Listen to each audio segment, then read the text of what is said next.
Masama ba yung word na lato-lato? Depende kung mamasamain mo o hindi. Depende. Nagkurot yung reaction ko. Tapos nag-away din kami ng boyfriend ko. Huwag na kasi tayo sa anong ulam-ulam dyan. Sige, ibahin natin yung kwento. Ayaw mo ng ulam. Huwag na yung kain-kain. Sige, ako na magtatanong, okay lang ba? Okay. Kung bagay ako na hinihimas, ano ako at bakit? Ay! Ang ani, may ipit po ani man. Ipit ko ang ani. Gusto mo yan, ha? Sige. Ang yun ani, oy, nanasad ni. Oh. Kung bagay ka, anong klaseng bagay. Alam nyo, mahilig to, gusto niya kainin, gusto niya masimasin. Yun yung gusto niya. Oy, wala. Iba pala yung gusto mo, Hindi, no? na-divert ko lang yung tanong kasi ayaw mo nga dun sa kinakain. Ngayon mag-proceed tayo sa bagay. Hindi naman masama yun eh. At least bagay. Lo, Ano na? grabe to siya may pahimas-himas pa. Last time, kain-kain. Ngayon, himas-himas na. Patay tayo dyan. Akit ka dito tapos magre-reklamo ka? Ano na? Hindi ko alam kasi. Ano ba yung mga bagay na sarap himas-himasin? O sige mo, gusto mo palitan natin yung tanong. O, ano na? Okay. Kung bagay ako na madalas mong hawakan, ano ako at bakit? Ano? Wala pa rin. Laruan na lang kayo. Laruan. O sige, bakit?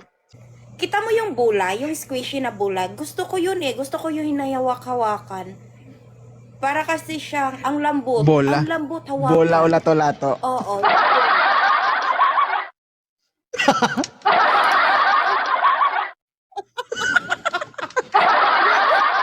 Di ba ang shape ng bola bilog? Sa tingin mo ang shape ng lato-lato square?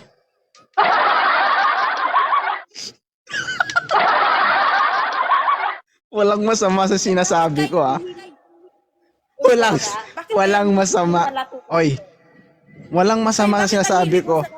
O sige, tanungin kita. Oy, hindi. Tanong, ibahin na lang natin yung tanong.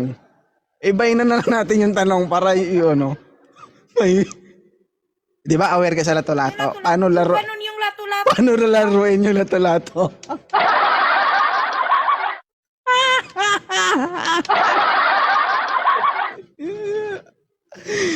Ay, kasi yung lato-lato, ano ko na yung lato-lato, nalaro ko na yun, masakit siya. Sobra. Ilang beses?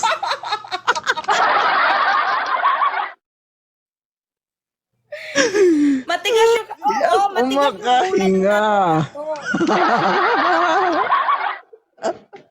Totoo ka naman, matigas yung bula ng lato-lato. Tapos, pag ginaganyan-ganyan mo, masakit pag na ka, sobra. Pag yung pag nilakasan mo, sobrang sakit talaga.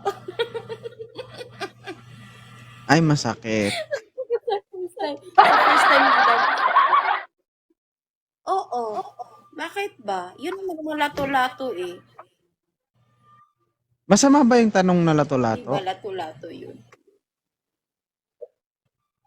Ano? Masama ba yung word na lato-lato? Depende kung mamasamain mo o hindi. Depende. Nagkurot yung reaction ko. Gusto ko